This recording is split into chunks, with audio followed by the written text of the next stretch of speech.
everyone. Welcome back. Oh, my mic's a bit loud. Let me turn that down a little bit there. There we go. That's nice. Hi, everyone. Welcome back. Hi. Hi.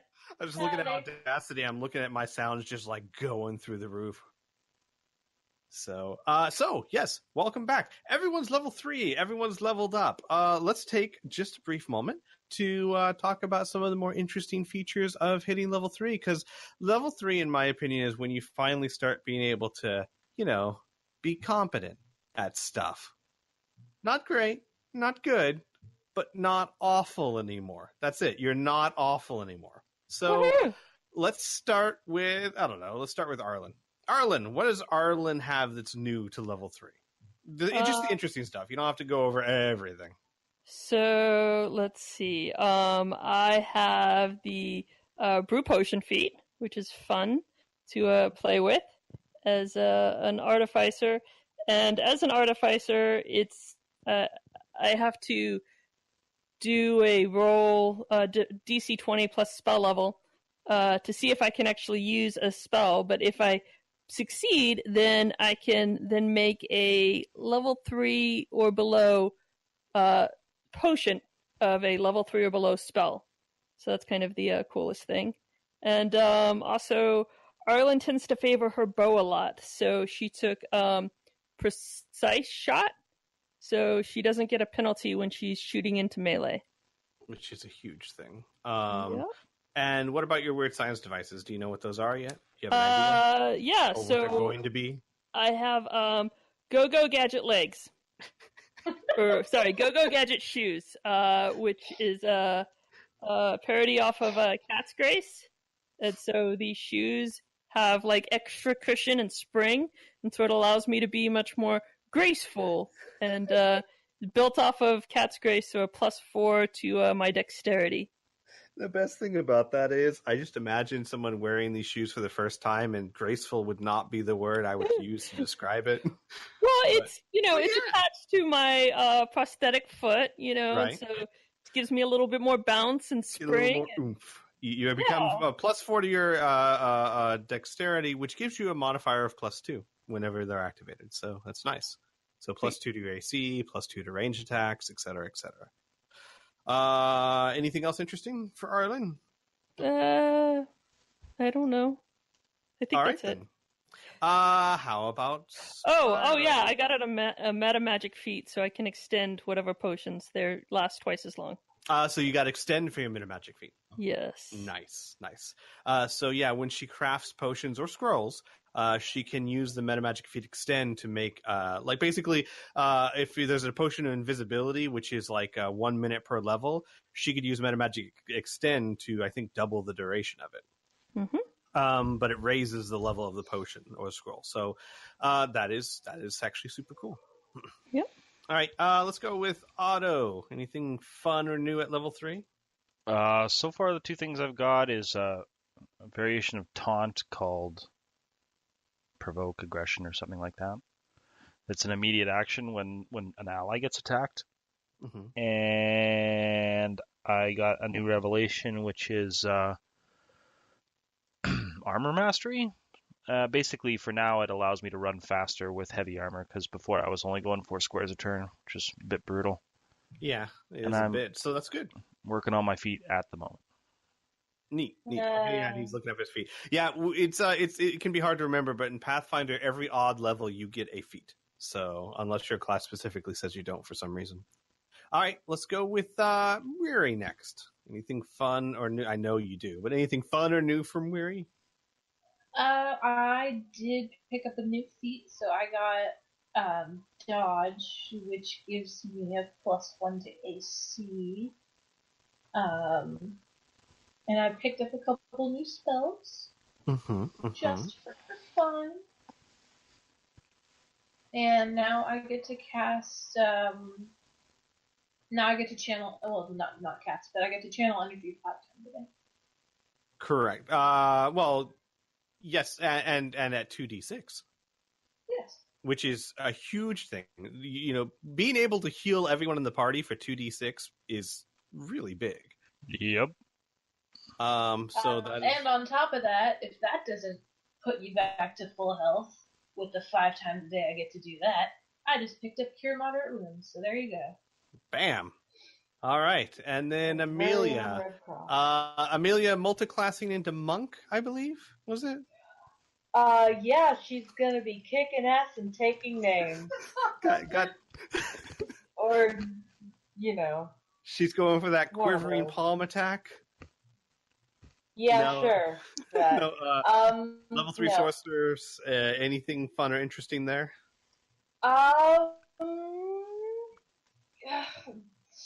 She gets a whole new level 1 spell, which is fun. I And guess. access to level 2 spells. No, wait, sorceresses don't, do they? Not until level 4? I don't know. Oracles don't, Not so maybe they're until the same. Level 4. Yeah, Yeah, me and you so both, never mind. man. We're behind the curve.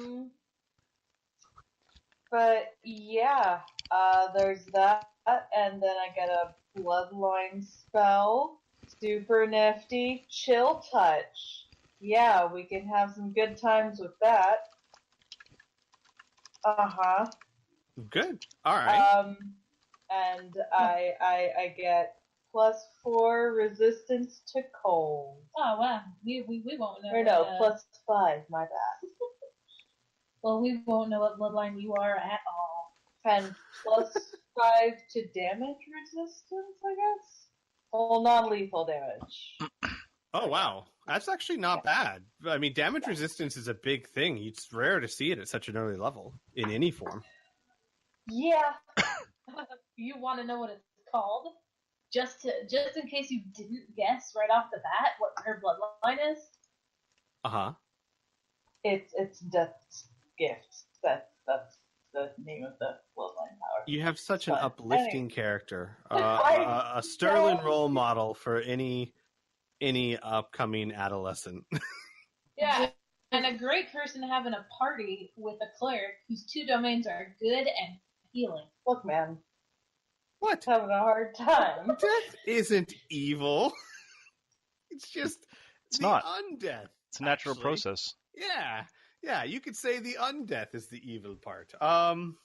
There's nothing evil here. But I think she'll get there. Oh well, see now you're just being judgmental. Exactly. All right, so that's level 3. Level 3 is still a very early level, so but there is a huge difference, and I think level 3 is when you start seeing it. A huge difference between the middle levels and say level 1 or even level 2. Okay, so when we left last session, you guys had braved thick and thin. You had braved deserting soldiers, cannibalistic murderers, people with masterwork spears and good equipment who I swear are really good fighters, even if it You doesn't keep seem saying that. dangerous fishermen, all for the sake of saving one cow, who is now currently asleep on Amelia's lap in Citadel Volshenik. You guys successfully completed. Yeah, you guys are gonna have to tell me how the whole meeting goes, thing yeah. goes. I don't think I'm gonna be moving anyway. So, and as Yeah. we left last session, you were meeting Chrysidia and a friend of hers to discuss the next step of your quest to find Gadrian Lamb, which is Durvargo and Eel's End. So, with that, I think we'll start right there with everyone heading towards Chrysidia's main office, with the exception, of course, of Amelia, who has. Have we officially named it yet? Is there a name? No, not yet. No, Okay, the no. cow is asleep on Amelia's lap. When you all approach Chrysidia's office, you see her sitting behind the desk, chatting fairly pleasantly with a very interesting character. I'm going to show him to you now. A man who looks to be in his later middle-aged, maybe late 40s, early 50s, fairly physically fit, though. White hair tied back in a ponytail. Very elegant clothing. While it's simple dress, it's just a blouse and slacks and boots. They are That very deep V. yes, with the deep V. They're a very fine material. This I'm just gonna let you know. This is not what he's wearing right now.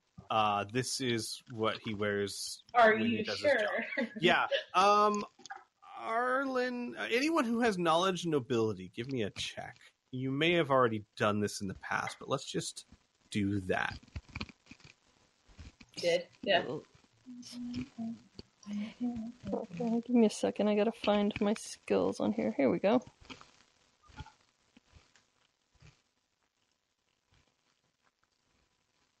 Okay, 16 So Arlen, Yeah. yep, Arlen rolls 16. and 14. Okay, both of you. Both of you would recognize this person. This person's name is Van Carlo. His actual full name escapes me at the moment. Give me 1 second. Van Carlo Orsini. He is famous or fairly well known throughout the city as a legendary sword master. He has a school over in Old Corvosa where he teaches people the art of the sword, and he is incredibly skilled and has built a reputation for himself. So much so that Arlen and Miri, even though you know that he is of a minor noble house, he is actually a noble of Corvosa. That's not what he's known for. He's known for being a sword master. So what you're seeing here in the picture is more what he wears when he's training people. At the moment, what he's wearing is not too unsimilar. He doesn't have he has a glove on both hands, but not like a thick glove, just regular like not fine silk or some other material gloves, a billowing shirt without the dipping neckline, and simple but very well made leather trousers. He looks very pristine, very proper. He sits up straight in his chair. He shows the signs, certainly, of being from a noble house. And as you walk in, their conversation stops, and he stands up and he says, "Ah, these must be your friends, Chrysidia. And what lovely friends indeed," he says, looking at Arlen. And he takes Arlen's hand and he does like a flourishing bow and kisses Arlen's hand and says, "My name is Van Carlo Orsini. It is a pleasure to meet you." Hello. Jesus. It's a pleasure. The pleasure's all mine, of course. Fantastic. And of course to you as well. And he'll nod his head to Miri. And you, he'll nod his head to Otto. "I have heard many things about you from my good friend here." I hope you don't believe everything you've heard. Well, in my position in the city, it's best to always assume everything you hear could be true, but to never believe it until you see for yourself. That's how I always like to approach things. A woman after my own heart. Please, here. And he'll pull out a chair for Arlen to sit. Oh, thank you. Such a kind gentleman as well. Yes, well, what is a man if not a gentleman, right? And he looks at Otto as he says that, like, Otto looks unimpressed completely. he kind of like, he laughs, like trying to share the laugh with Otto, and then when there's silence, he goes, "Huh. Anyway," and he'll just like go and he'll sit down. Do you other two take your seats? Mm-hmm. Miri will stand. I'll sit. Okay. So when the rest of you have sit or stand as you do, Chrysidia says, "Well, despite his flourishing, Van Carlo is actually a very good man and a very good friend, and I think he can be of help to you. Van Carlo, if you would." And Van Carlo sits down and kind of like adjusts his clothing and says, as much as I would enjoy continuing conversation, getting to know you all, I fear that we don't have the time. Or more to the point, I shouldn't be seen here too long." See, I love this city. I have a great desire to protect this city, and I, as few people know, go out of my way to do just that. However, my position as a noble, even that of a minor house, puts me in a bit of a troubling position. There are a lot of people out there that would love to know that I was behind some of the things that have happened to keep the city safe. And as I'm sure you can understand, my position of prominence, minor as it may be, makes that difficult. So the less time I'm here at the Citadel, the better. I hope you understand. Sure. Good. Well, then, to the point. Chrysidia has given me some information. You're looking for a man that has wronged you. Could you perhaps fill in some of the details for me? We are ultimately looking for Gadrian, but we were given the name Devargo as perhaps an individual that could lead us to Gadrian. I see. Well, Devargo is a character that has many shady dealings, though he's very, very good at keeping them under wraps. Eel's End, of course, everyone knows about, but he pays his vice taxes, and so therefore he's legally permitted to do the illegal acts. And he gives a very, disgusted look on his face as he says that. However, I know for a fact that he deals in things that he would rather the guard not know. The problem is finding evidence. I fear that if Devargo is your target for finding this Gadrian, you have your work cut out for you. But it may not be impossible. See, it's come to my attention that there is an ambassador who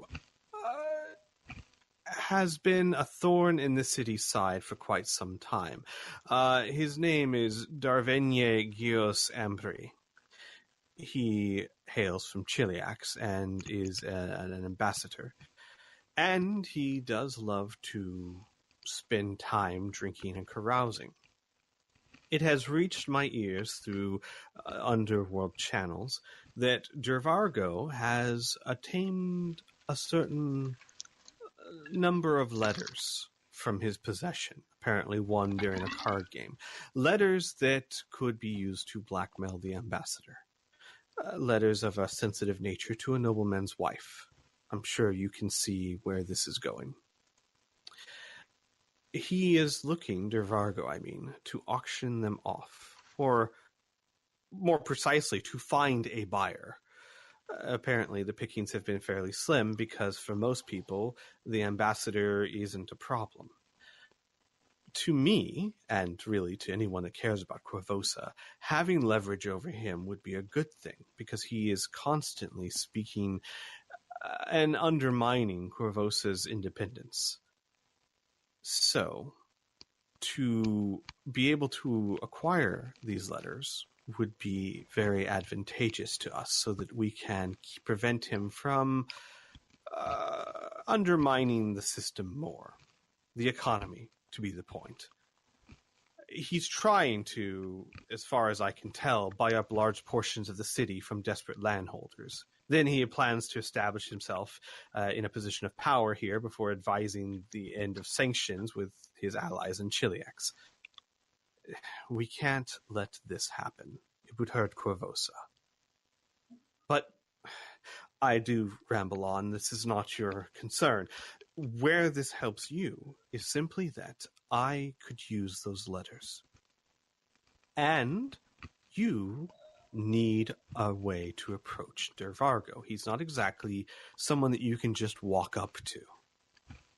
So, if you approach as buyers for a man who I will give you the information for, who has been completely fabricated by me and through great effort has been seen as a real person in the underworld, perhaps this would get you in front of Devargo. you can then negotiate for the letters and for whatever else information you seek from him. That might be agreeable. What do you guys think? Sounds he good. seems to auction the letters off, but what does he want for them? Money, mostly. Money. He's a simple man, if not greedy. And auction might not be the best word. As far as I can tell, he hasn't had many, if any, buyers yet. Like I said, this ambassador does a good job of greasing the right palms so that most of the people that could afford this information don't care. How do you assume we will afford it? I'm sorry? How do you assume we will afford it? Oh, my dear sweet lady, I don't. I will, of course, give you the funds to attempt to make the transaction. I see. But I can't do this myself, as I explained before. My position would make that, well, I can't be seen around Eel's End. That would cause me no end of trouble, as public as I am. Sounds like we have nothing to lose. You give us money, we get you your letters, we get to see who we want to see. Win-win, right? I hope so. I do stress that this would only get you in front of him. It doesn't guarantee that he will be willing to tell you what you want, though he is not an unreasonable man. It is possible to perhaps, I hesitate to use the words befriend, but to at least make him amenable to perhaps giving you the information. And short of that, I doubt I or Chrysidia here would mind if you had to be more forceful, though he is very dangerous, and you would be in his domain. As Otto plucks the spikes on his morning star, he says, I'm sure we can find a way to persuade him. Yes, Chrysidia speaks very highly of you, and I trust her greatly. So, I tell you what, if you're willing to do this, I need a few days to set up or more importantly, to circulate rumors that my underworld personality is seeking this information, so that when you do get in front of Dervargo, there is some weight to your claim. So, how about you meet me in my residence in 2 days' time, say in the evening? Eel's End only operates at night, after all. Sure. Sure. I'll give you the money and any other information I'm able to acquire. And then, well, you do what you do. Sounds like a good way in. So it's a date in 2 days? My lady, I would consider it an honor. And he will stand up again and he will bow. And he'll say, well, I hate to leave so abruptly. And it has been a pleasure, Chrysidia, as always. But I should get back to my students. Again, good evening, and may the days be pleasant to you. Likewise. Oh, one more thing. If you do ever happen to see me in public, just, I am far more, what's the word? Well, there really isn't a delicate word. Boorish in public to maintain a certain distance from my true pursuits. Do not take it personally. I beg you. Okay. And with that, he will take up his cloak and exit the room. Chrysidia leans forward. You can trust him. He's a very good friend and a very good actor. You should see him in public. The man acts like an oaf. Wow. So he wasn't just acting like an oaf? What was that whole hand kissing thing? Does that work, Arlen? Well, I thought it was charming. Oh. You know.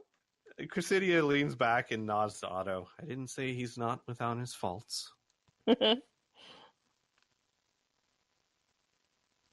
So, does that sound like something you guys are up for?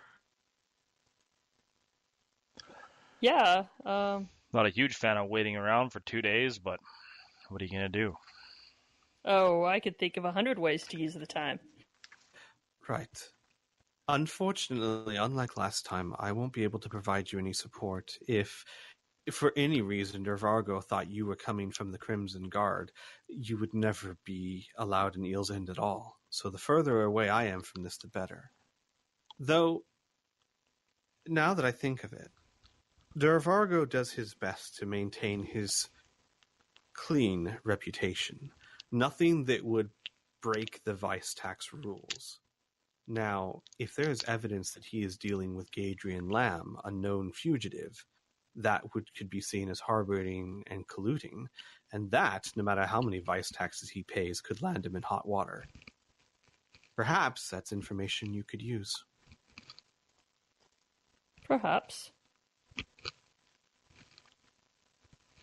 We'll definitely keep that in mind. Good. One last thing. Yes? How long is that cow going to be here? She, sorry, I haven't checked, is disturbing the horses. We're working on making plans to move her soon. I appreciate that. The city is chaotic enough without our horses being skittish. I understand. Well, I have a lead on a nice, quiet area near the orphanage. Well then, I will leave you to it. As I said, the further away I am from this, the better. So perhaps until Eel's End, until you get what you need, or until I call on you, perhaps this should be the last visit we have for some time. Not that I don't mind your company at all. In fact, I value it, especially in times like this. But the last thing I want is to impede your progress. I can certainly understand. Keep your eyes and ears open for anything here on Gadrian Lamb. She nods. I will. Good luck to you.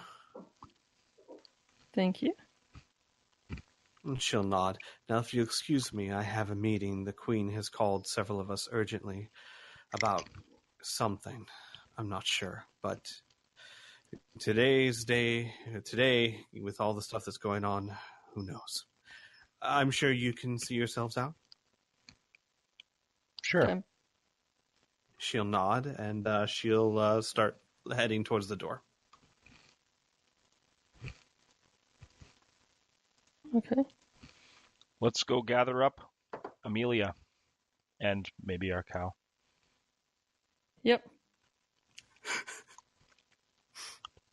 All right. So you guys exit Amelia, still just sitting there with the sleeping cow on your lap.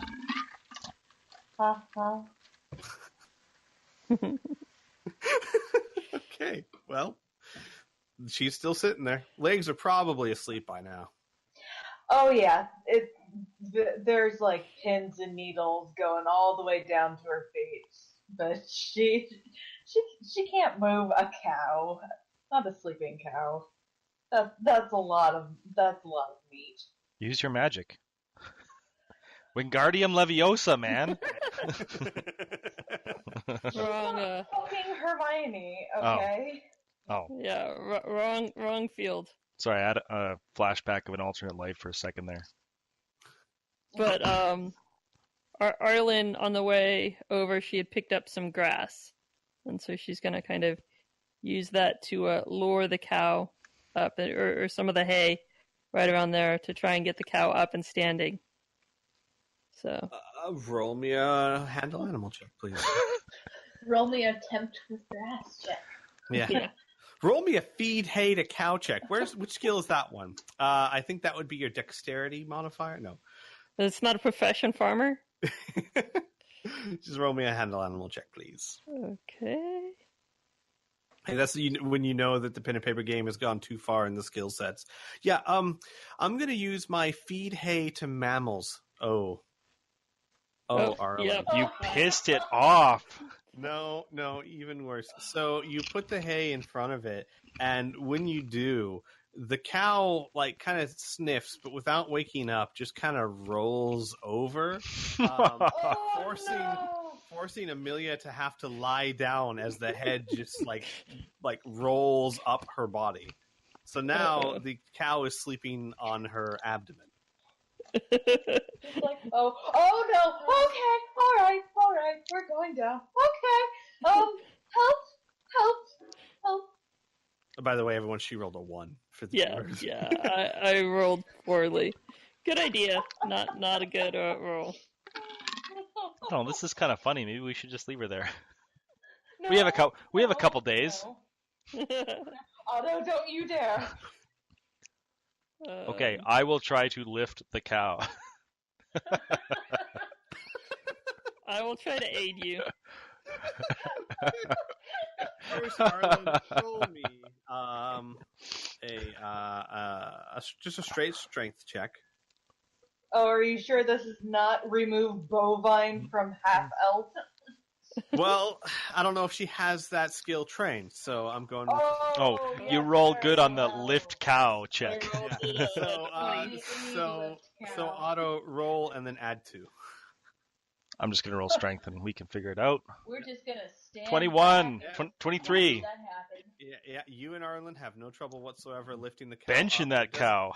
doesn't wake up, but you're able to like lift the head and upper body enough for Amelia to like scoot out unceremoniously. By the way, Amelia, you're getting straw and Oh whatever yeah, else. that's a all up in lot your of dress. hair, and it's all just covered. And like there's cow straw boogers? everywhere. And Yeah. So God. Amelia has to like back scoot out very unceremoniously, as you can then lay the cow head back down. she gets up and just starts peeling hay out of her hair, and just has this sad look of just Roll me a Constitution check real quick, Amelia. oh God. Cow poison. You've got mad cow disease.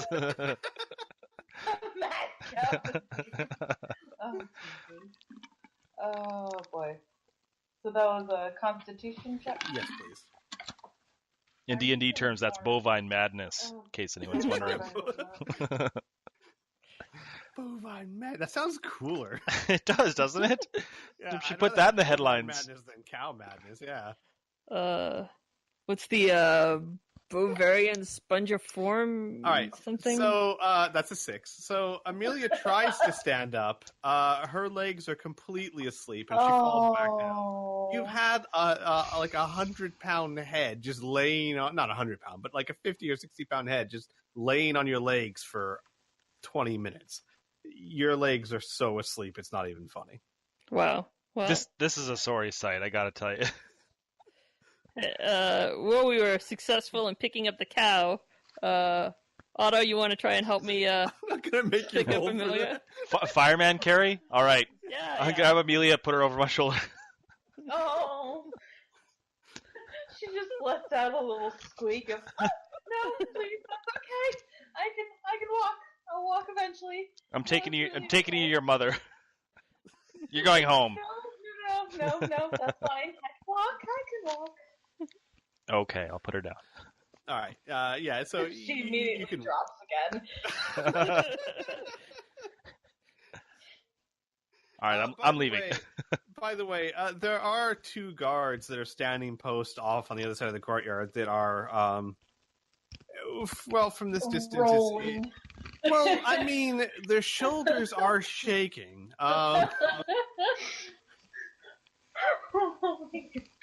Oh God, Amelia is just beat red under her face paint. All right, so you guys make your way back towards the orphanage, and we're going to pull out a little narratively here. So you have basically 2 days before you're to meet Van Carlo in his home, and of course he would have given you directions to where his home and training yard is. It's in Old Corvosa. It's actually not that far from where the orphanage is. So probably another reason why Miri would probably have at least heard of him. So during this 2-day time, I have a few interactions to do, but I'm going to open it up to the players first and see what you guys would be doing during the 2-day break. So Arlen's gonna be in her lab. Okay. She's got. So Arlen had discussed with Otto about making a potion, and so she's going to be working on a couple of haste potions, and of course she has to make her go-go gadget legs or shoes. So now, are you going to be making the haste potions at the normal speed that it takes, or are you going to be trying to make it faster?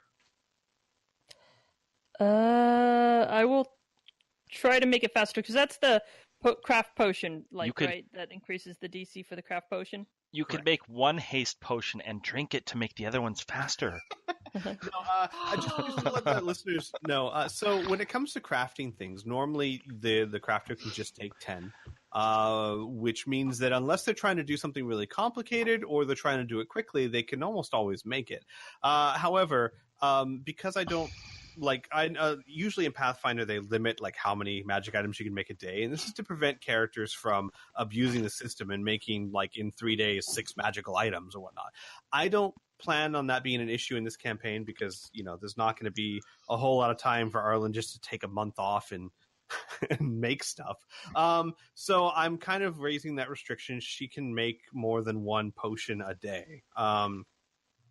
So, and if she wants to make it faster, if you want to craft something at a higher speed, that just makes the DC harder and you have to roll for it, meaning there's a chance for failure. So, the DC would raise by 5 if you want to do it in half the time. Oh, okay. This is for the potion. What the base cost is under 250, right? Yeah. Well, the actual cost versus how much I pay. Yeah. The actual cost is under 250. So that's no, it's 450. Oh, Arlen pays 250. Never mind. Then that would still take 8 hours. So yeah. So it's still the DC increases by 5. So normally it would be a DC. What level are you casting it at? Or level 3. Level 3. So it's a DC. It's a level 2 summoner spell, but I'm using extend on it to make it a level 3. Got it. So it's a level 3 potion, which means the DC to craft the spell is 23, but that you can take 10 on because that's either you can replicate it or you can't. You know what I mean? Okay. The craft the potion is going to be a DC of normally 8, but you add 5 to that, so a DC of 13. And you'll have to roll for that one. Yeah, so I actually have to roll for both of them because I only have plus 11. Is that right? Oh, I see. For my craft alchemy. Correct. Yeah. Well, no. What about for you? Is that your highest? Like, what about our spellcraft or whatnot? Okay. Yeah. So then roll for the 23 to emulate the effect. So since she's not an actual magic user, she can't just cast. She doesn't know any spells. So this roll is for her to emulate the spell effect through other means, through her crazy scientific means. That's a 29. So you definitely do it for the first potion. Roll one more time for me. Okay. The same. Yeah, because you got to do it for each potion. That's a 14. So, well, I was actually only gonna make one potion, and I was then never mind. My go-go gadget arms. That's why I was confused. Got it. Never mind. So that first roll is for well, then that's perfect. So we'll say that the first roll is for the emulating the spell, which you succeeded at. The second roll was for making the potion. And even with that increased DC of 13, you still succeed. Yep. So there you go. So, while I'm there, I make one extended haste potion, and then I make my go-go gadget shoes. Okay. The first. To activate them, do you have to yell "Go-Go Gadget Shoes" at the top of your lungs? No, I do not. I just have to tap my foot properly. Excuse me. Arlen is aware of copyright laws, so so okay. And then you spend. Is that going to take you? What is that? Just the first day, or is that both days? Or no, that's just the first day. I was going to say it shouldn't take you too long. All right, so the first day you're doing that. All right, we'll just go with that. So the first day you're doing that. Everyone else, what do you guys do in the first day? Not it. Bum, bum, bum. Nose goes. Did you just nose goes me? Yeah. I will kick you off this bed. What's a nose goes? You Wait, hold on. You have a child and you don't know what a nose goes is? What the hell do they teach you in Canada? My child is 2. She doesn't exactly teach me a lot of expressions. I don't even know what a nose She goes has a is. nose, doesn't she? whoever the last person to put their finger on the nose is the person who has to go. Got it. Okay. I was Like, just gonna not say. it. I was just gonna say, you better hope that Spiral's child does not have the very rare condition of not having a nose. Yeah, seriously, right? And that was not just a very insensitive No, my kid doesn't have a nose, you horrible person, you. All right. So okay, yeah. So one of you two. What you doing? What you doing? I suppose we'll just tackle this now. Weary is going to find kind of a quiet moment to slip off, and she's going to not really tell anyone where she's going, but she's going to head down to the Temple of Sarenrae. Okay. Sarenrae, her patron deity. So there are a few temples of Sarenrae and Corvosa. Corvosa, not as many. Sarenrae is not a very popular deity in this town, given that this town is very much into material wealth and selfishness. And while you wouldn't say necessarily evil, I mean, there is a temple of Asmodia here. So, not typically the fan favorite Sarenrae there. But there are a few small temples, and I assume Miri would know of them. Mm-hmm. So is Miri a frequent visitor to this temple? Yes. Okay. So you would arrive there. It's a very small building. It's only got one central room that's used for worship and prayer, and then a few rooms in back for the 3 clergy that run the temple to stay and eat and live. When you are into the temple, it is unsurprisingly empty. There is one of the custodians who is a cleric of some skill, the head cleric of the temple. He is currently sweeping out the floor. He's in his late 60s. He is balding on top. He still has a few wisps that kind of fall over his forehead a lot. Like he has this unconscious habit of kind of like flicking them up with his finger, but it just falls right back down. And he's a very kind gentleman, very wrinkly skin.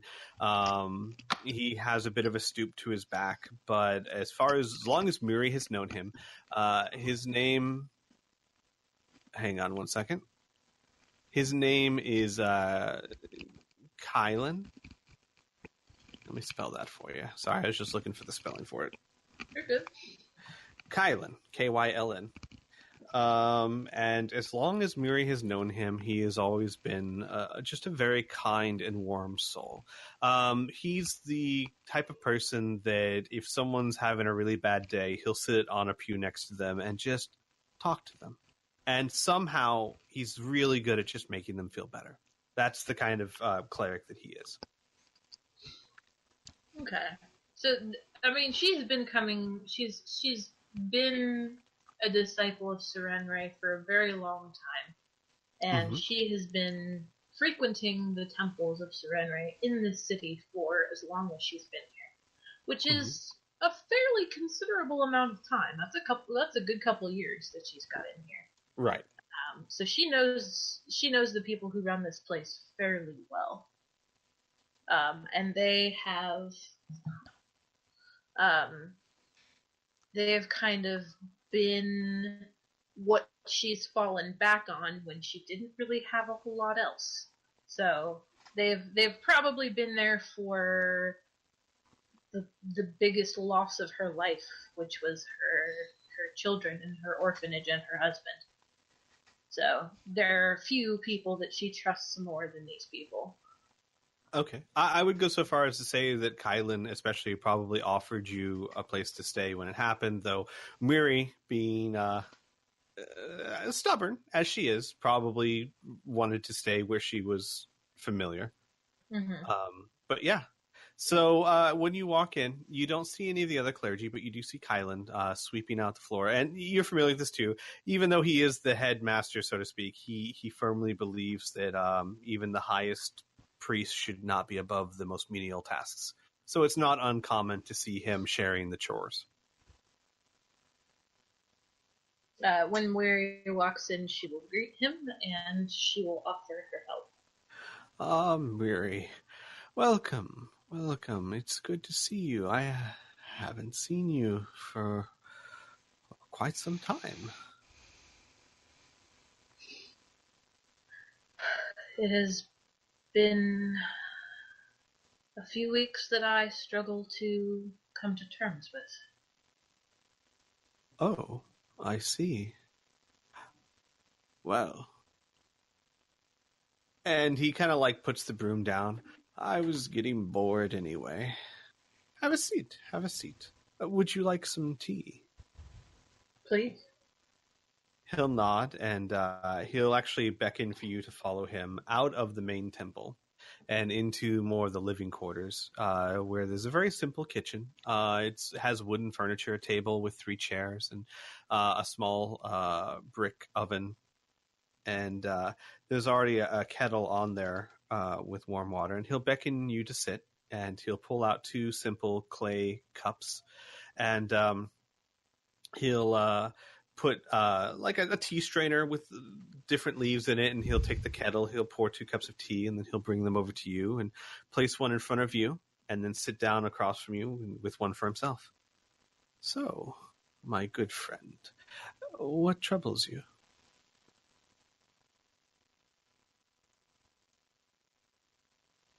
There are children in my house again. Well, you started the orphanage up again. Not just me. What? I found others in similar situations who had been wronged. Ah, I see. I see. But, dear one, this is wonderful news. There are so many children out there that could use a wonderful caretaker like you. Why is this a troubling thing?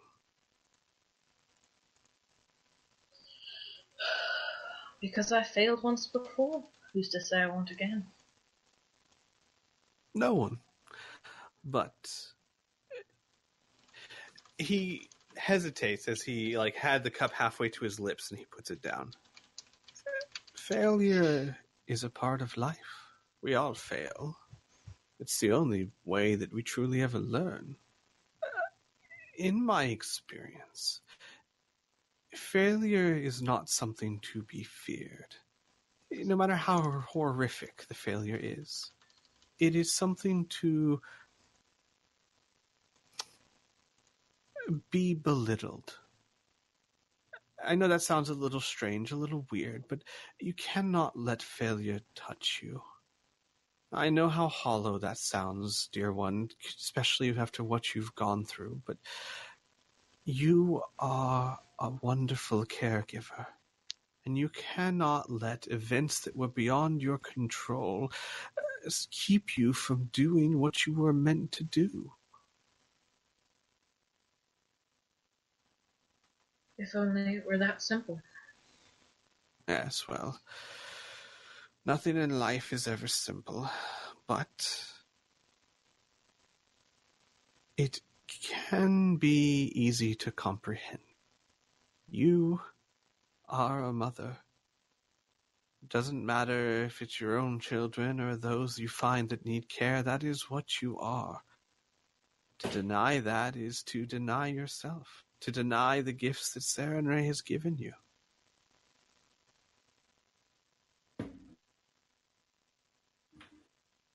Perhaps, but it is a difficult task to carry 2 mantles at once. Two mantles? I was ready. I was ready to accept my defeat and slip quietly into anonymity and live the rest of my life in a broken house. I had thought the embers of my failure were long cold, and I had thought that there was nothing left in life for me. That I would live my days here as a shell of who I used to be. And then I found others. Others who, like me, had been wronged, and who, like me, held that stubbornness in their hearts and made it their own. Others who were not so ready to be defeated. But you've turned their purpose to helping the young. This is a good thing, Miri. It is not their purpose, and though I would like to believe otherwise, I do not think that if their goal strays elsewhere that they will stand firm with me. I see. And he's quiet for a very long time, and he says, there's something else bothering you. You're dancing around something, Miri. I've known you far too long. What is it, dear one?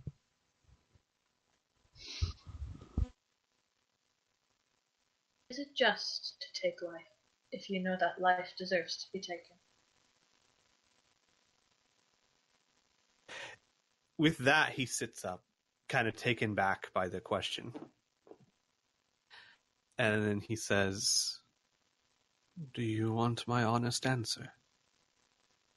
I would hear nothing less. I used to think that there was no cause to take a life when I was younger, back before you were born. Have I told you I've been in this temple for over 40 years?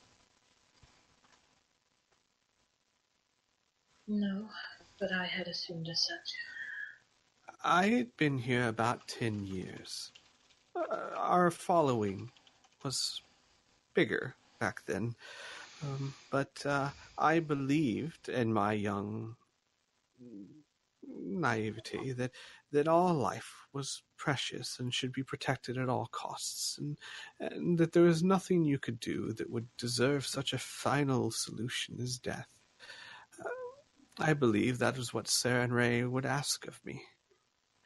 And then one day, I had a mother and a father and their child come to me, poor, destitute. They had lost everything, and they were looking for comfort, help, something.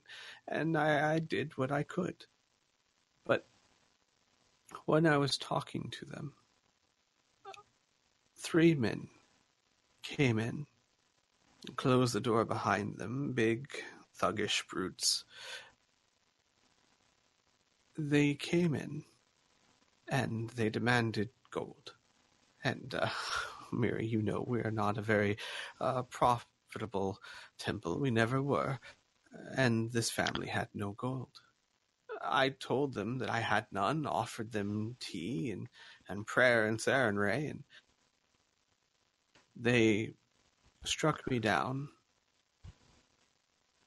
They then proceeded to murder the husband and the child, and started to do unspeakable things to the woman. There was no hesitation to them. There was no remorse. There was nothing but pure joy in their eyes. They loved it. They reveled in it. I had never seen anything like it. I, in my desperation and confusion, reached out to Sarenrae and burned them down where they stood. I realized that day that there are some people in this world that do not deserve your pity. There are some people in this world that require strong action. I learned that day from Sarenrae herself that she is a god of justice. Sometimes, as hard as it may be, justice requires strong action. Perhaps. But I fear that I am not the right person to dispense such things. Perhaps I am not fit to be the judge, jury, and executioner of wrongdoers. What if my judgment frays? My hands are made for giving and not taking. Unfortunately, child, I can't answer that for you. Only one can. She can only be spoken to in your prayers. Have you tried? You have been following the ways of Sarenrae for years now. Have you ever tried to commune with her? I have asked her favor once before, in a time of great anger. I see. Anger is not justice, dear one. Come with me. And he'll stand up and he'll lead Miri further back to a place where you've never been. You've never been past, like, he's invited you to tea on many occasions, but you've never been further than this. He takes you to a small private chapel with room enough for only one or two people and a statue of Sarenrae. And he says, on my darkest days, I come here to speak with her. I cannot answer your question. She can, if you have the will to talk to her.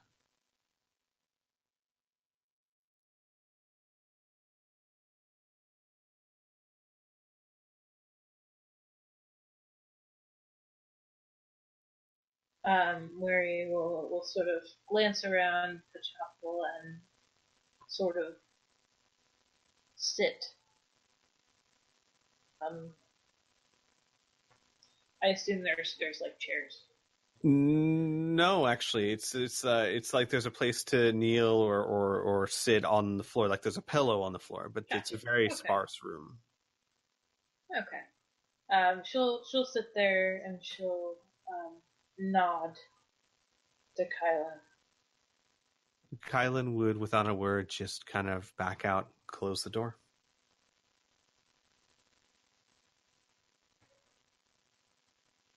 She'll probably sit there for a good half an hour to 45 minutes and just think for a little bit about what she wants to do. Okay. Roll me, if you would please, a D100. Oh boy, okay. Mm-hmm.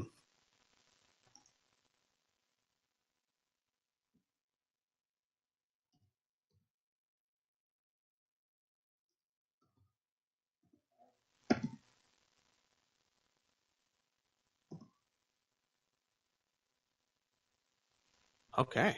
29. All right. After about 45 minutes of sitting still, thinking, inwardly meditating, perhaps calling out to Sarenrae, you slowly but steadily feel a warmth, a presence, a sensation, unlike any you've felt before. I mean, you felt before that you've touched or reached out to Sarenrae. She's been a comfort to you before, but never before have you felt such an intense presence. And in your mind, you hear a very soft, gentle voice. You called to me, child. I have come.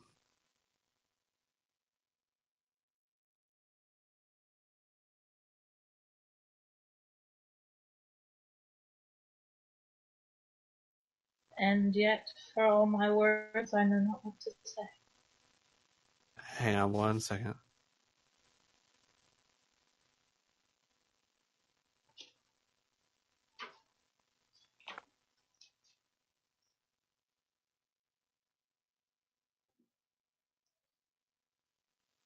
Sorry about that. In the silence, the voice continues speaking. I can see what troubles you. You wish to know if you're doing the right thing. It can be hard to know sometimes. But I am not just a goddess of compassion and love. I am a goddess of justice.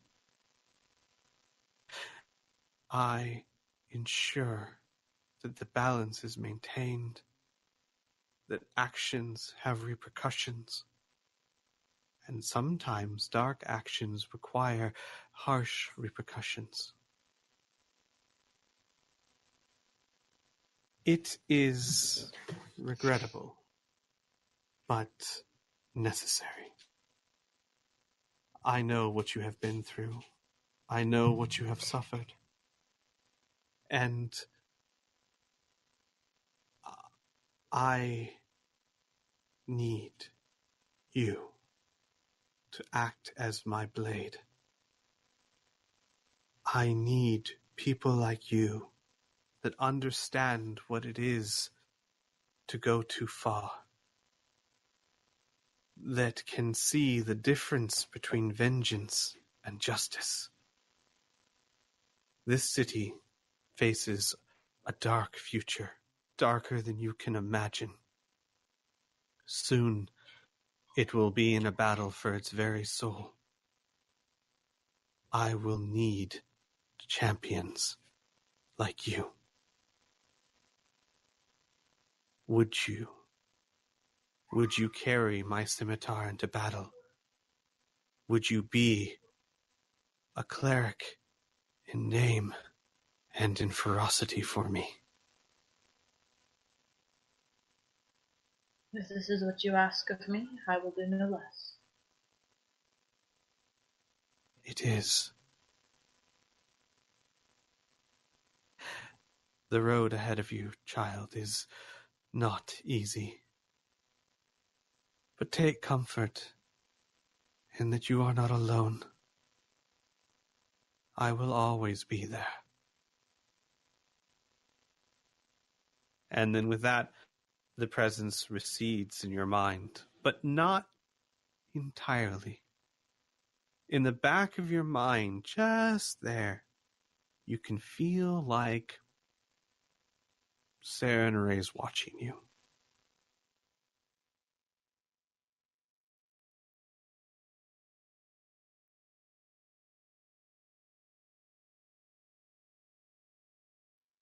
After that, she'll take probably a good hour or so to just think. Sure. We need to process this real quick. All right. Well, with that, we'll take the opportunity to move to the others. We'll say that Miri takes time to compile new data. All right. Arlen. It's actually an android. Oh, sorry. Amelia. Yeah, yes. She has been turned into a cyborg. No, Amelia and Otto, what are you guys doing on the first day? You want to go or should I? I don't think mine's going to be... Yeah, whatever. You can go first. Sure, yeah. She's drawn. Okay. I imagine Otto would spend a little bit of time watching his wife and his kid.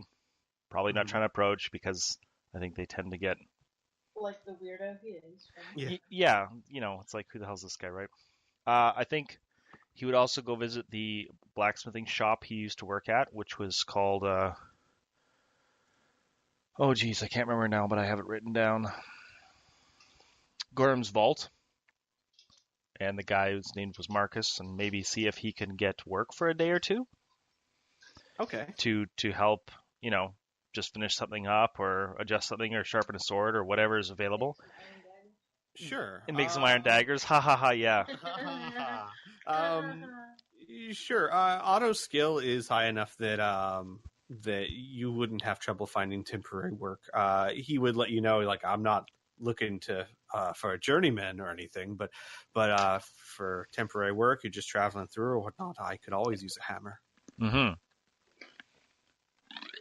That would be the plan, just for 2 days, I believe. Though I might be around at some other point. Sure. So we'll say you'd work like 8 hours a day there for the 2 days. Roll me 2d4, please.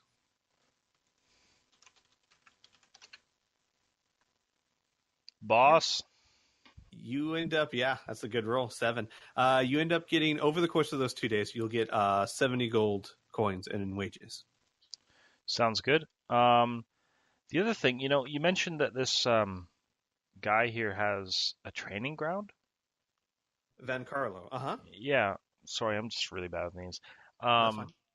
So is that like a place where like anybody could go and just like spar or practice, on dummies or something like that? Or what are we talking about here?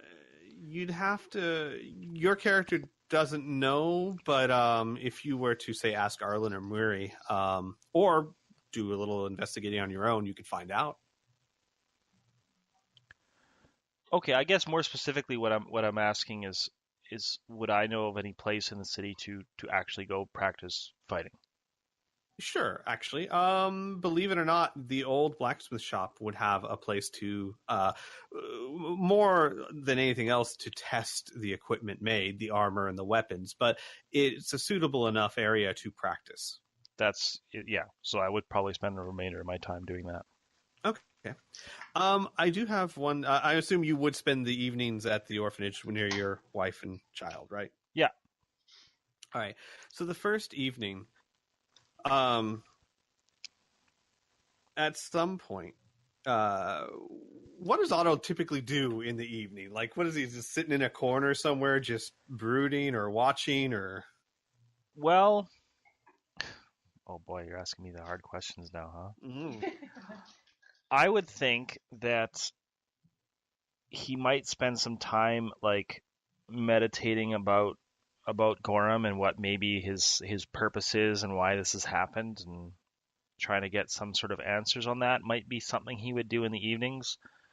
Otherwise, previously he would have maybe admired like, well-crafted armor and stuff, but that's kind of far away at this point. And otherwise he would have probably spent time with his family, but again, kind of far away at this point. So, All right. God, now we gotta sit here and think about shit. Yeah. In the first evening, at some point, probably when you're meditating, you would hear, "It's him right there."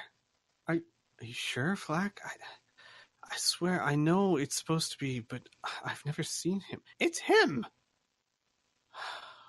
Okay, excuse me, Otto, and you hear the voice of Trinia. Oh, hi, Trinia. What's the matter? What's going on?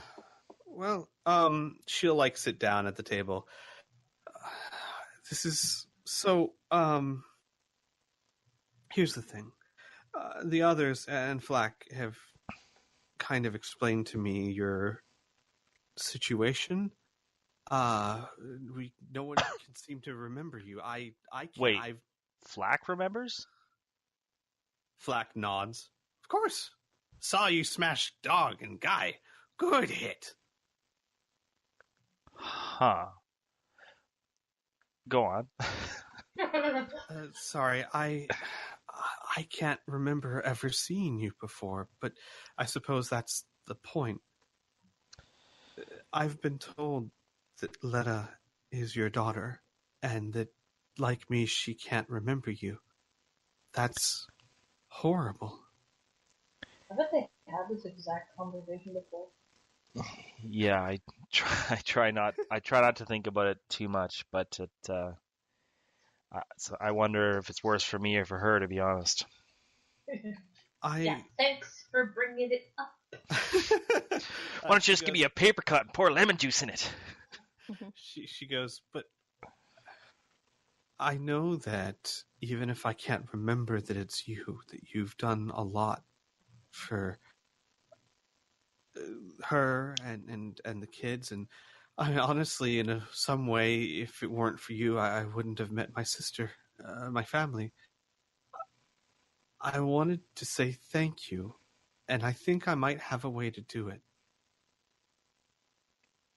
I acquired this a long time ago. And she holds out in her hand a silver necklace. And at the end of the silver necklace is a very tiny heart. It looks very almost very girly in a way. I don't mean to say like, you know what I mean? Like, it looks like jewelry. Yeah. It's a very shiny. It's got a heart on it. It's pretty girly Exactly, at that point. yeah. Not a lot of guys walk around with heart necklaces on. And you see that in her hand there are two of them. They're exactly the same. And she says, "This is well, it was a magical item. The way it was explained to me, it was used during a war for families when the husband or the mother would go off to war. The one of these would be worn by the father, and one of these would be worn by the child. And it's not a very strong enchantment, but it allows them to very vaguely sense each other's emotions, no matter how far away they are. They can feel if one is happy or sad or excited. And it was a way for the child to connect and remember and feel closer to the father, and a way for the father to remember their child while they were gone. I think it would still work. Even if she doesn't remember it's you, she would remember it's her father. Huh. Otto kind of sighs a bit. It's like, well, with some of the things running through my heart these days, do I really want her to feel that? I'll have to maybe should keep a better check on my emotions. Maybe it'll be good for me. She nods. You'll have to stay happy. For her sake. It's a tall order. She says, I wish I could do more, but I'm not a wizard or a mage, but if you are willing, I could give the other one to her, tell her it's from her father. That she should be able to remember. And then even if she doesn't know your face, she would know that you are alive and care. Regardless of any possible downsides, I couldn't possibly say no to this.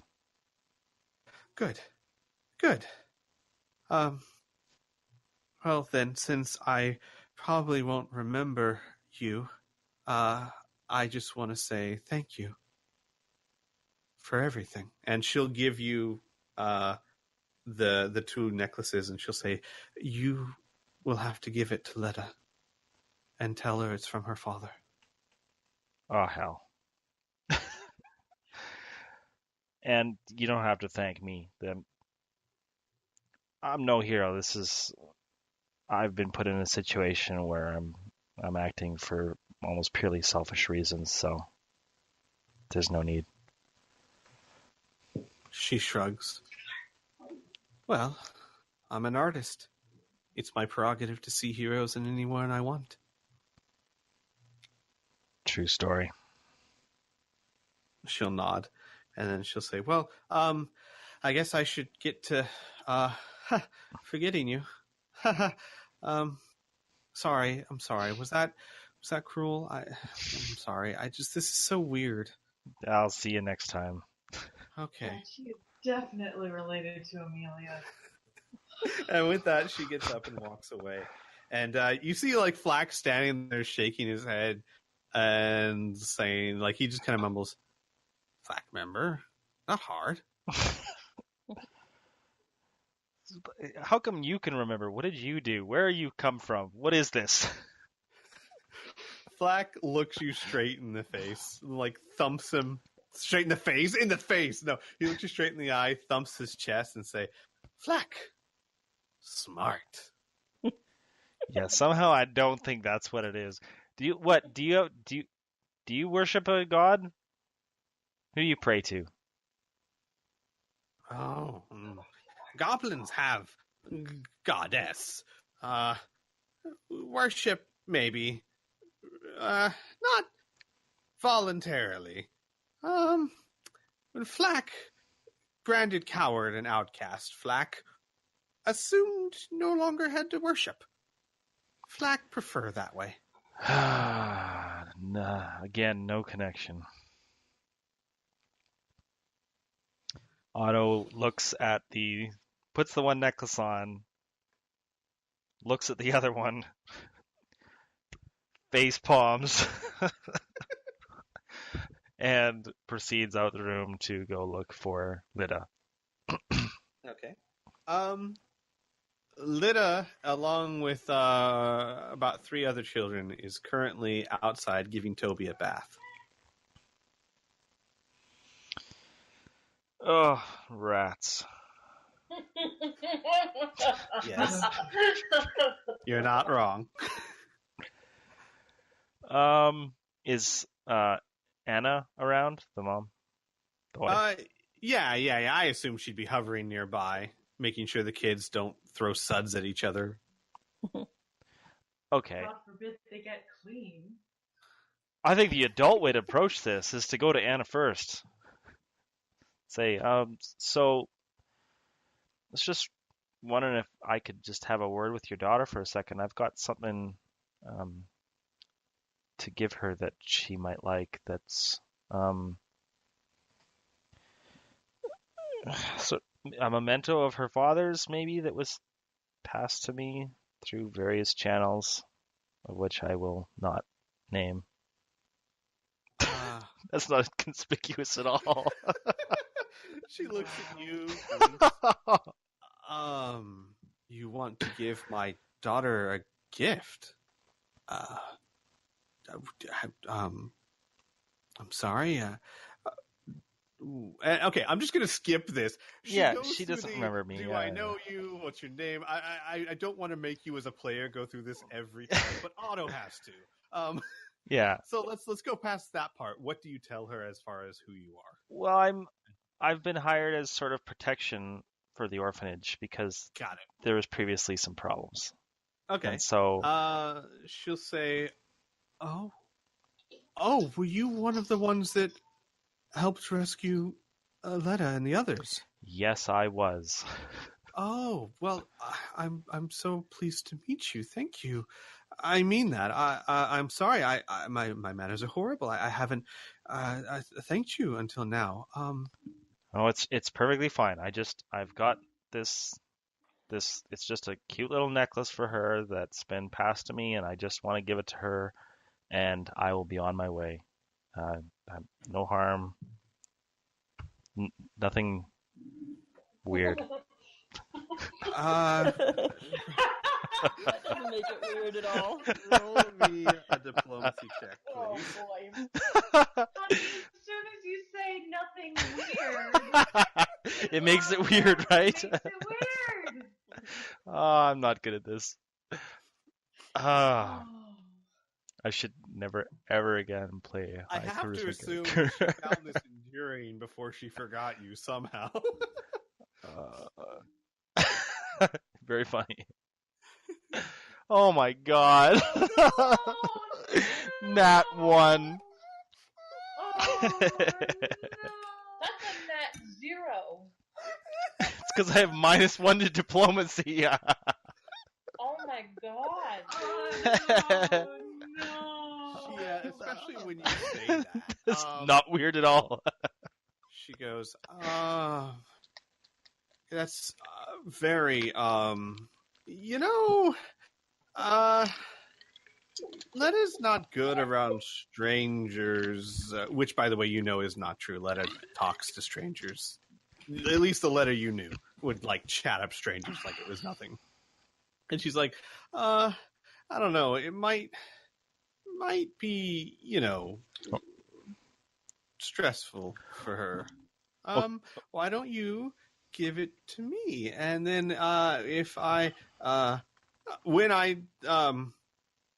if it's safe, I'll give it to her.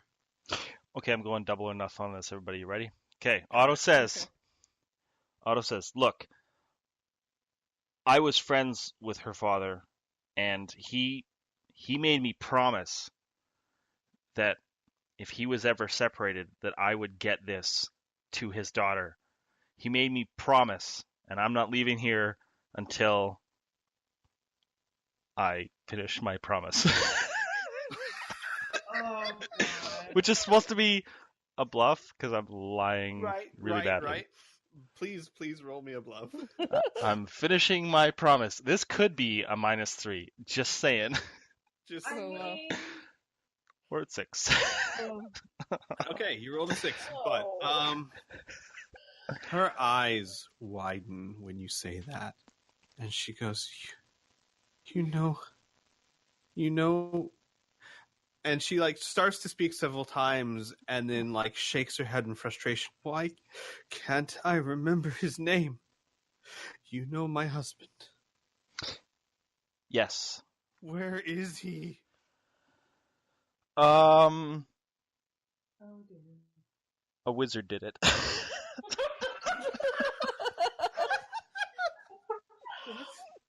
What do you mean? Did what?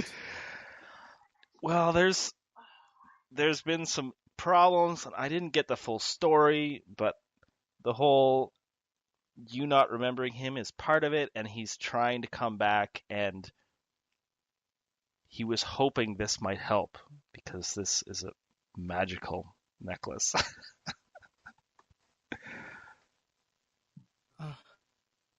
Let me guess. Lyda doesn't remember him either, does she? She shakes her head.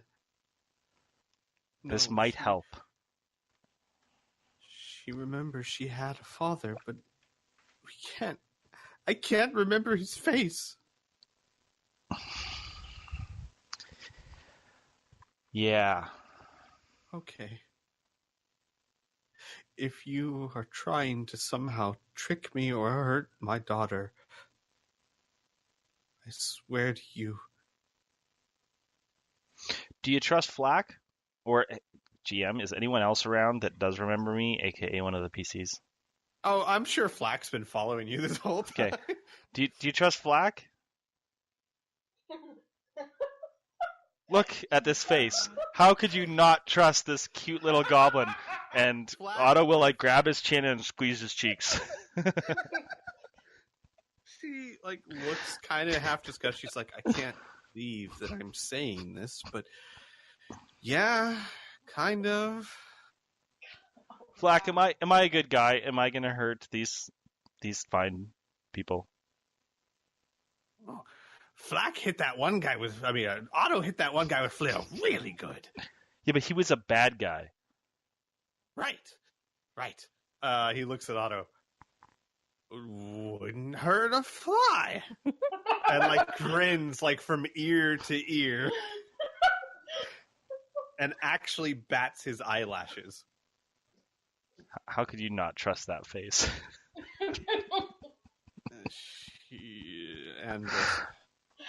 All right. I like to imagine that Amelia's like walking past and then pauses to like survey the scene of just Otto squishing Flack's face and Flack just giving Anna this like big beady-eyed grin, and Anna's just like, Hey, when you have to use a goblin for a character reference, you know you've really sunk to a low point, all right? Oh, man. Hey man, you had the option of waiting until somebody else could facilitate this, but you were like, I didn't think about that. I'll do it myself. I'm a charge-in kind of guy, all right?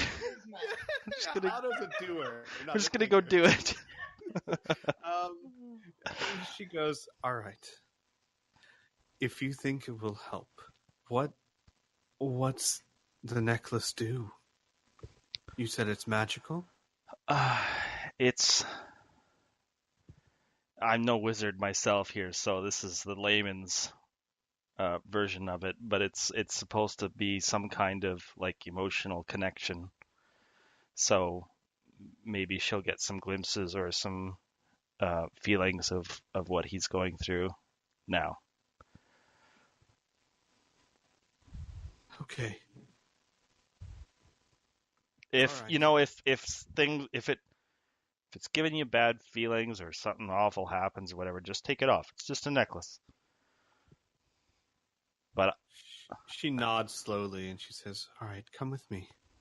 And she'll start heading over towards Letta. and I follow. Letta comes over covered in suds.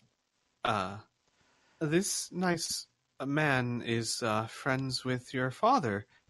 He has a gift for you from him. And then she whispers in your ear, I told her father's far away, but she thinks that he's on some heroic journey or something. Just, please, for her sake, play along. Otto nods. So you probably don't remember me, but I was there when we helped everyone escape from the big crocodile and the angry No, no. you weren't. I was hiding at the time. Miri was there. Arlen was there. Flack was there. Flack, was I there? You hit it with mace really good. And gives same smile with batting eyes. Yeah, see, I was just I was like in a different place, and maybe you didn't see me, and there was a lot of commotion, but Oh. I helped. Oh. Okay. Anyway, I have a special present for you. Do you like shiny things? Wow. I have a shiny heart necklace. Do you show it to her? Dangle it. She goes, "Wow, is this real?" It's a real shiny heart necklace.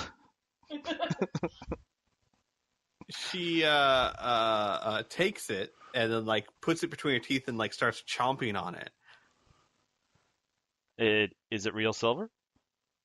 I don't know. I saw someone do this. I don't know how to tell. You're gonna hurt your teeth doing that. Watch out with that. Oh. Here, why don't you, put it on around your neck? Here, I'll help you. And I put it on her neck. Okay, she lets you and Tuck it into her shirt, I guess, if she's wearing a shirt. You said she was in yeah, water or she something. would be. Yeah, she would be wearing a shirt. Okay. It'd be soaked, but yes. And Anna would say, "This necklace is from your father. This nice gentleman says that it's magical, that you should be able to feel his emotions." Really? Tell me something, Otto. When she puts the necklace around her neck, you get a vague sensation in your mind. Just a vague... It's like a muted set of emotions that feel like... it's a strange feeling, because on one hand, it feels like they're your emotions, but on the other hand, they're muted, and you can tell that they're not because they don't follow what you feel, if that makes sense. Yep. There's no reason, right? It's right, like you feel right. a way and there's no reason for it. Exactly. Curious and happy is what you feel. Okay. Now you started all that with "tell me, Otto." So where's the question in that? How does Otto feel at the moment? Okay. What is his mind? I had a feeling that's what you're going for. Yeah. Probably a combination of hope and apprehension at the moment. Okay. I don't know if those are So emotions. She puts the necklace on, and her face scrunches up, and she goes,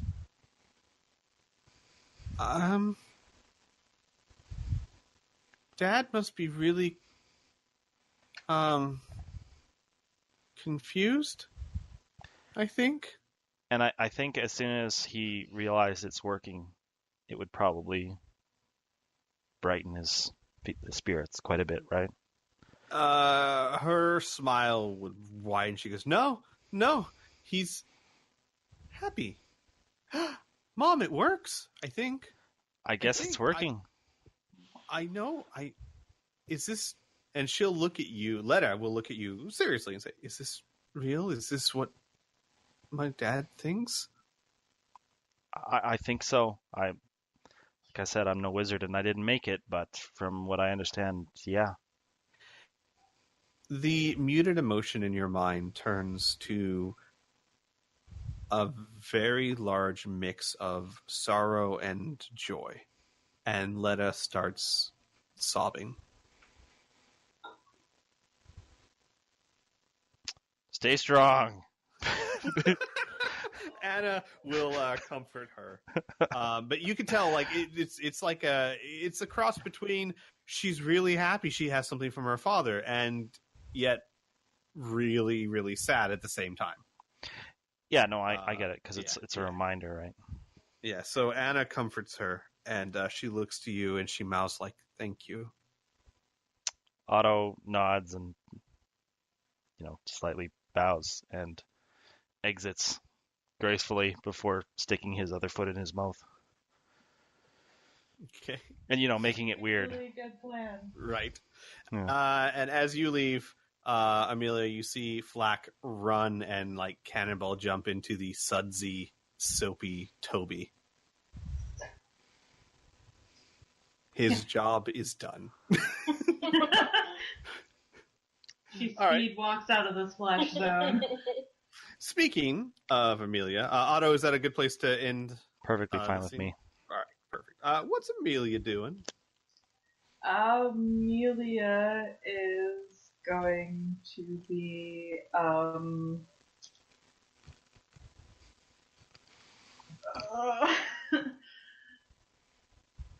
I guess she would be looking for her sister. All right. You would find after. We'll say it's after that event. Mm-hmm. You'll see Trinia like pacing back and forth in the orphanage. Mm-hmm. She spots her and like takes a half step forward and then like stops and then turns around and starts walking away and then turns around again and starts walking forward and then pauses, takes a really deep breath and goes, "Hi!" and just immediately grimaces. Oh, Amelia. Hi. Did you see? I may have messed up. I don't know. And she starts like talking in a rush. Like she comes up to you and completely ignoring personal space, like grabs your hands. And she goes, Amelia, I gave what's his name? I can't remember. I can't remember, but he's Otto? Sure. Yeah. I gave him a gift because his daughter can't remember him, and I thought that was really sad. And I had this old little trinket that I had that could help the father and the daughter feel emotions, and I gave it to him. And I think it's a good thing, but I don't know. I may have really screwed up. Amelia's just slowly nodding the entire time. Okay. So you gave them gave them things that would make them feel? Well, they feel each other's emotions. Supposedly, it only works with family. So I could never test it. Oh God, I could have tested it. Oh God, I could have tested it. And she like claps her forehead, like, oh no, oh, because you're my sister. You're my sister. Uh-huh. Oh, I'm such an idiot. Anyway, yeah, they're supposed to be able to feel each other's emotions if they're connected by blood, and I thought it was horrible that they can't be with their dad, but maybe if they knew that this was from their dad, they could remember and feel something, but I don't know, maybe I made things worse. I don't think so. I don't know. Oh my God, I'm such an idiot. I could have tested it first. Well, that aside, everyone makes mistakes. This is this is very new, so I guess it's okay. Why do you think it's a mistake? Well, because I've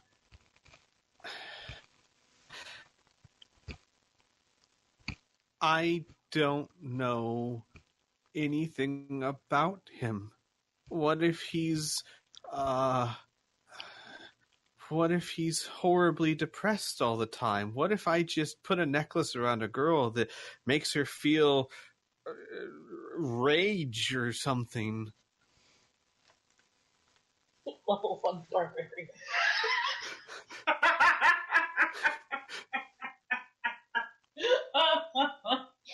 Oh, I'm sorry. I'm just imagining, like, in the middle of one of our fights, this tiny girl just starts beating the crap out of one of the other kids. Uh-huh. Anyways, alright, Amelia just, looks at her and, like, lightly puts her hands on, Trinia's arms and goes,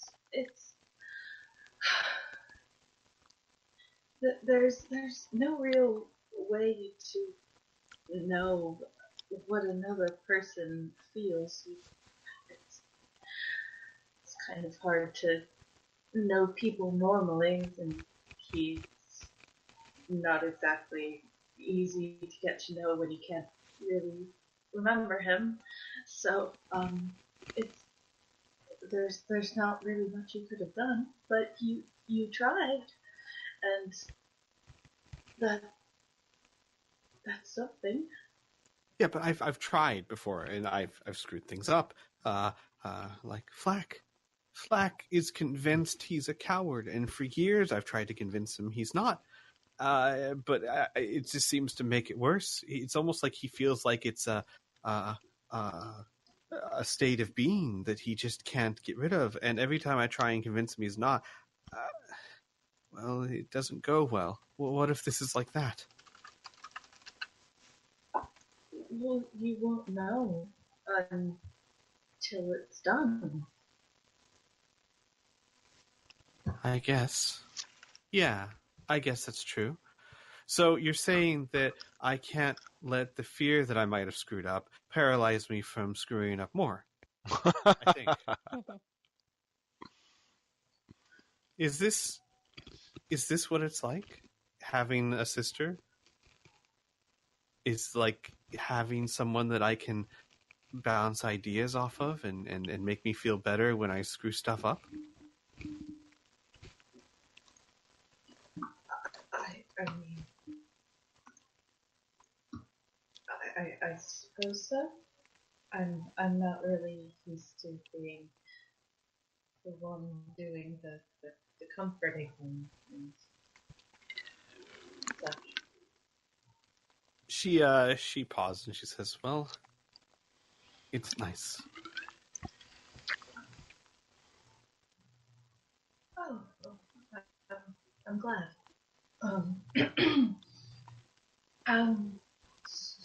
So aside from general panicking, how are you? Oh. Well, be honest with you.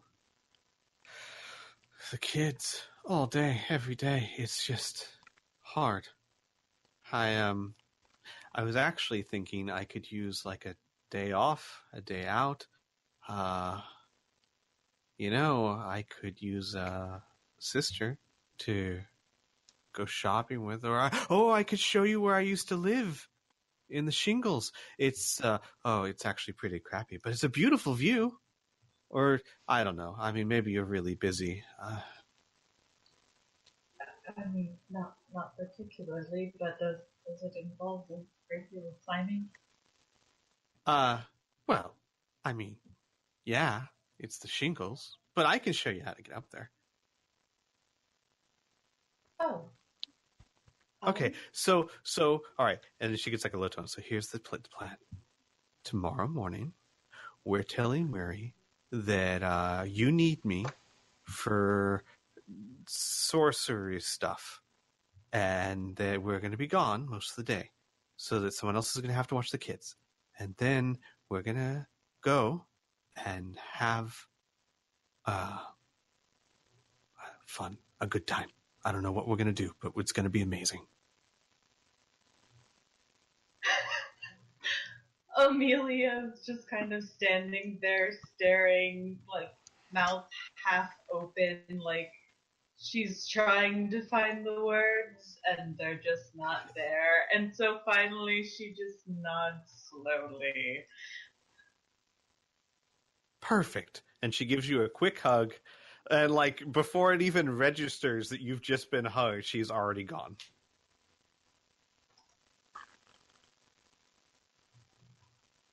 Alright.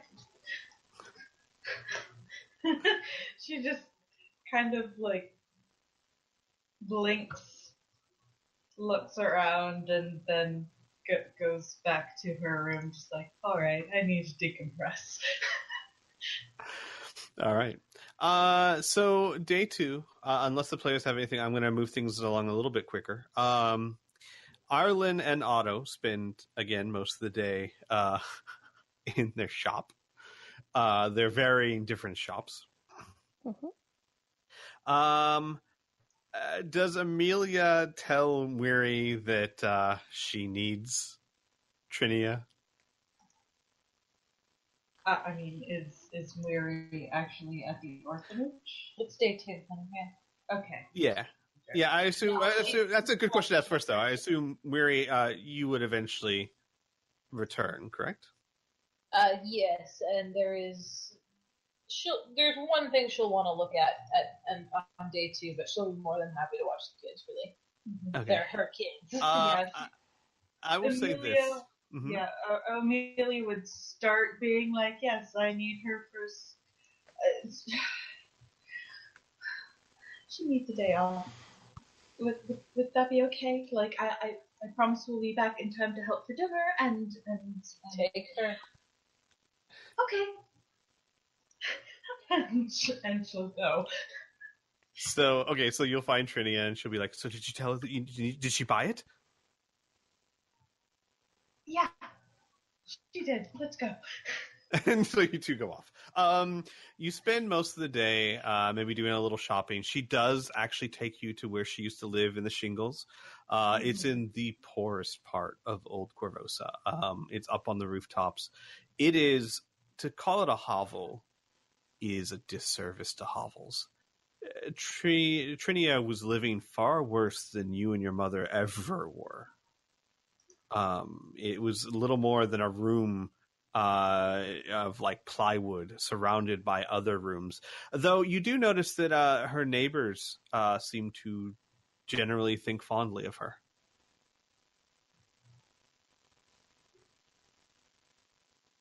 Other than that, during the day 2, is there anything anyone would like to do or mention? I know, Arlen, you are making stuff as well. Yes. Another potion. Do you want me to roll again for the potions, or? Yes, polls. Okay. Well, actually, here's the thing. If you're just making the gloves and the potion, do you need to make it faster? Well, yes, because of Okay. the time that it takes. All right, then roll for it. Well, do I have to roll to emulate the spell again? Yep, each time. Okay. So I That have is to the do that problem of first. being an artificer. Oh. You could make it, but you wouldn't be able to make it extended. Okay, so I'll just make a regular one that's not Okay. extended. Regular haste potion, got it. Yep. And then the craft, which will actually only be a 12 this time because it's a DC 7 to make. Because you're not extending.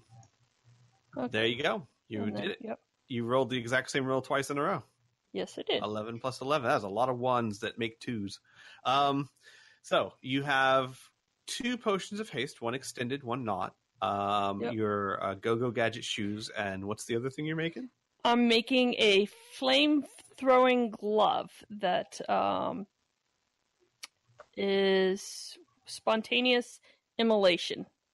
It imitates the spontaneous immolation spell, and so when I point my finger at a creature, it causes causes it to spontaneously burst into flames. No. You can't just point at it. You have to snap. Well, okay. And when we say spontaneous, we mean a jet of liquid fire Yes. throws. Yeah. Yes, it's a jet of fire flying out of my hand, and the person catches on fire. And the target takes 3d6 damage, fire damage, and catches on fire. A successful fortitude save reduces the damage by half and prevents them from catching on fire. For each round on my turn, the burning target can attempt to make a new save to extinguish the flames. Otherwise, it's another 1d6 until they put the fire out. Nice. Very nice. But what does the glove look like? The Nintendo Power Glove. Oh, Yes. I was, Yeah, that's good enough. We'll go with that. okay. All right. So is there anything the characters, the players would do? Any interactions or anything you'd want to note that, hey, I was doing this, or... There is actually something that Miri would want to ask Otto about. So she would try and catch him towards the end of the evening, probably when he's coming back from his short-term job. Otto? You there, buddy? Oh, I'm sorry. What? Mary was going to ask Otto a question when he was coming back from his second day of work. Yeah. You're asking when I'm coming back, or you're going to ask me a question No, once I I'm come going back? to ask you a question. Okay, I'm ready. I'm here. Sorry, I was Okay. far away. I know. Long time ago, and all that. Yeah. So Miri will kind of ask you to follow her, and she will lead you up the stairs. You've not really seen her room. She's not a super friendly person and doesn't usually invite people in here. Yeah, and I don't think Otto would be barged into people's rooms very often either. Yeah, it's No, probably that's- just not a thing that's happened. But there's a couple small trinkets, and on the walls you can see that there have been there's a long stick, and attached to the stick are feathers of different lengths, kind of hanging all in one row, and it starts with a small fluffy down feather, and it grows to a longer flat, clearly a tail feather that's about a foot long. This is pinned to the wall, and there's a couple bottles of something on the shelf that are sort of white and powdery. It looks well lived in. She's got like an old comforter, and she's got a bunch of bundles of yarn, and she was clearly knitting something at some point that sort of devolved into a blanket. But she pulls an old trunk out from under the bed, and this thing is old and gross and dusty. And she pops it open and pulls out a handful of metal shards. There's 2 or 3 of them, and they're all about 4 or 5 inches in length. And she then pulls out the hilt and tip of a scimitar that was badly broken. Oh, so the shards are the blade of the scimitar, then. Correct. Gotcha. I'm putting the pieces together. Well, that's what she's about to ask you to do. She explains that this sword belonged to her husband once upon a time, and that she had never wielded the blade, but that it had been broken during the battle that killed their daughter. And she is interested in having it repaired. Okay, that is something I can do. It may take a while for one. Is it enchanted or magical in any way? No, just sentiment. Sentimental. I can. It might take like a week or more. Why don't you just leave it with me and I will, if we get any more downtime or whatever, I'll see if I can bring it over to Marcus's shop and work it there. Of course. Cool. I'm surprised you put this kind of trust in me and my skill. You're not usually one to share.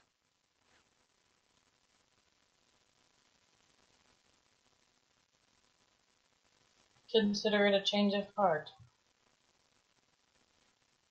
Fair enough. I'll let you know how it's going, and or when I'm done. All right. Anything else before we move on?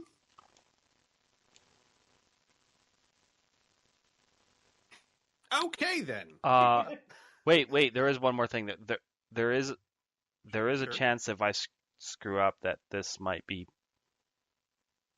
unsalvageable, at least in its current state. I mean, we might have to get some more material. Is that okay? Like, I can't 100% guarantee that it'll go back together just like this. It is metal. I had assumed you would melt it down and make it again. Yeah, it's possible some of the metal could go to waste. It's not likely, but sometimes that does happen.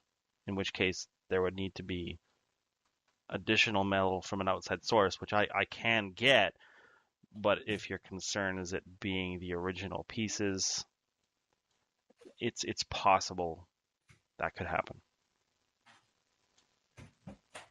She considers this and says, I would like it back in pieces it came in, but if this is not possible, then we shall make do. Okay, I will do my best. I appreciate it.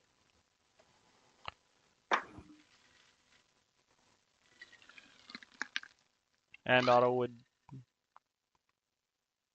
gather up the shards however he could and haul them back to his room for safekeeping.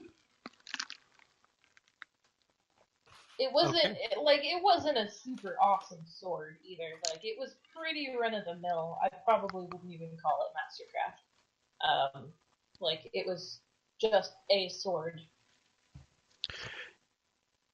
And if you had just looked at it, like, there are no identifying features that would put this apart from any other sword.